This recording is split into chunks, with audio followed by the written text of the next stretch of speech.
So this morning we are going to begin just a short study of a few weeks looking at Jesus' parables from the Gospel of Luke. Some of these parables that we're going to read over the next couple weeks are very familiar to us, but others are a little bit more obscure. And the lectionary, you know, how I try to sort of stay with the lectionary, the lectionary picked out a real doozy for us this week to start off with, because this one that Linda read for us this morning, it's a bit of a weird one for sure, right? Jesus tells this story of the dishonest steward, or sometimes it's called the shrewd manager. And the story is basically that this manager, he's about to get fired, and he knows that he's going to get fired. And by his own estimation, he is, well, more or less unemployable in any other field. So he comes up with this plan to ingratiate himself with similar companies, and he fiddles the books for Company A, and he reduces their bill to something more manageable. And then he goes over and he fiddles the books for Company B and also reduces their bill to something more manageable. So now, when he's fired and he has to go out and find a new job, both Company A and Company B feel like they really owe Buddy a good turn. So if the story sounds like a strange one for Jesus to tell, you're not alone. There are volumes and volumes of commentaries that disagree about what Jesus might be trying to tell us from this particular parable. And it's one of those times that you really wish you could be there when Jesus is telling it, that you could hear the inflection in his voice, that you could see whether or not he's got a twinkle in his eye. And of course, we don't know the setting. We know from the previous chapter in Luke that in the previous chapter there were tax collectors and sinners that were drawn to Jesus. And then the Pharisees, of course, they also show up and they listen, and they're very condescending that Jesus is allowing these tax collectors and sinners to sit and listen and be part of his community. And we also know that after this particular parable is told, the Pharisees, it says that the Pharisees who were lovers of money also heard these things and, well, basically they were less than impressed. We actually covered this parable a couple years ago when it came up, and I wanted to do it again because it's an easy parable to get misled.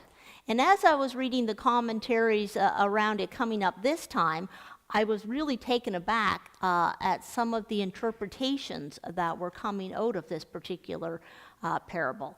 It seems like a lot of folks were getting stuck on the money part of the story. The story talks about money, so therefore the interpretation must be about money.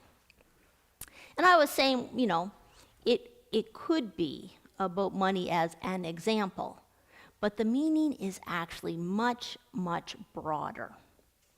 And as I was saying, you know, I've been reading a number of commentaries and interpretations that were using this parable, but they were using it as an example of the ends justify the means kind of sermons, right? Especially when it came to financial matters. And I tell you, there is some very scary and self-serving church pronouncements coming out of some of our neighboring, more conservative brothers and sisters. And while this is an odd parable, I am very sure that the ends justified the means is not what Jesus was saying or what Jesus was teaching. So then why, we might ask, would Jesus suggest that we emulate this shrewd behavior? But I was thinking, is that, though, what Jesus is asking? Or is that what Jesus is suggesting? Because perhaps we should be asking, is Jesus saying to emulate it, that behavior, or to understand that behavior? Because in one sense, Jesus is saying that Christians, they need to be as wise and forward-thinking with our spiritual resources, using that same sort of passion as worldly people have with their material wealth. That we should be astute, that we need to be realistic about how the world works, and I believe that's true. We can't be naive about how the world works. And Jesus is saying, to a certain extent, that the non-church world, they get this better than the church world. But if we are going to make a difference and we need to be realistic about the ways of the world, we may understand the ways of the world, but we are working towards something different. We are working towards transformation and the betterment of all. The difference is we don't act like the world does. We understand it, we just don't act that way. My buddy Al posted a meme on Facebook this week that said, "So many people inspired me to be nothing like them." And when I read that, I laughed. But I can tell you, I have met many people that I inspire to be nothing like. For Christians, once we learn how the game is played, or we understand how that game is played, we refuse to play it. We refuse to play the game by selfish rules. Instead, Jesus teaches us that we should use that same drive, that worldly, selfish passion to be selfless instead. A passionate drive that we use for good, for justice, for kindness, for compassion, and we refuse to take advantage or let bullies and cheats take advantage of those who are vulnerable. And going back to the parable, after this story, there's this little bridge part, right? Where Jesus says that whoever can be trusted with very little can also be trusted with very much. And whoever is dishonest with very little will also be dishonest with much.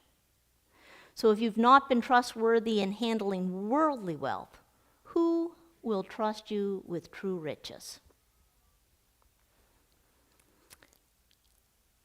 Our character matters. Our character in regards to small matters reveals our character in regards to larger matters.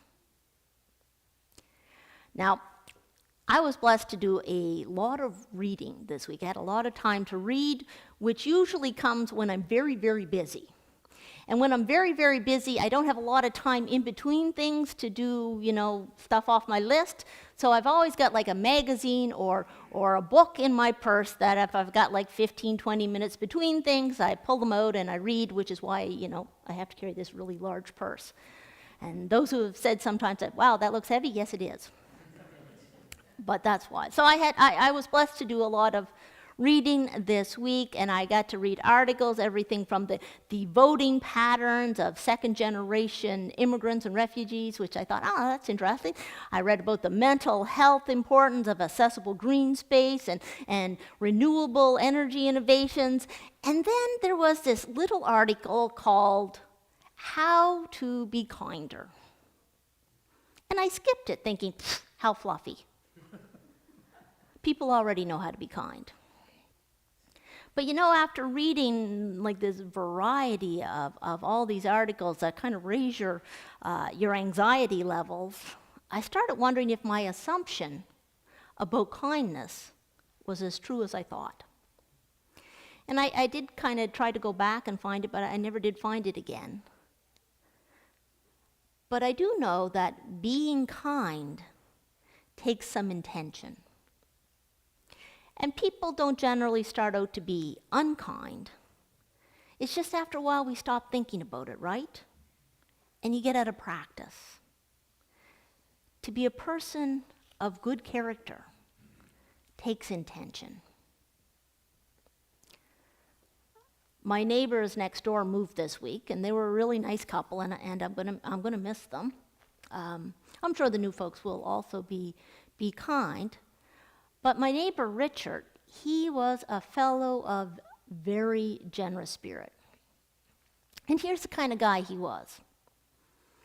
The moving truck showed up at their house, and they were packing up all their household goods. And Richard, he takes out his lawnmower, and he does the whole yard again before they put it on the truck, because it would be nice and welcoming for the new family.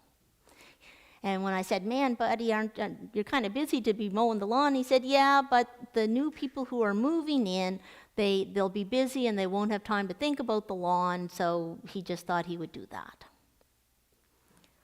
Now, he was obviously also busy moving to his new house and such, but that's just the kind of kind-hearted fellow he was.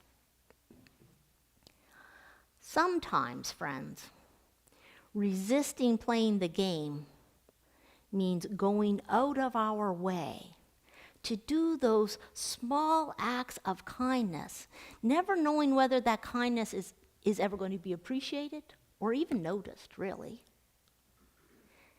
It is always about the character of the person who's being kind and not about the character of the receiver.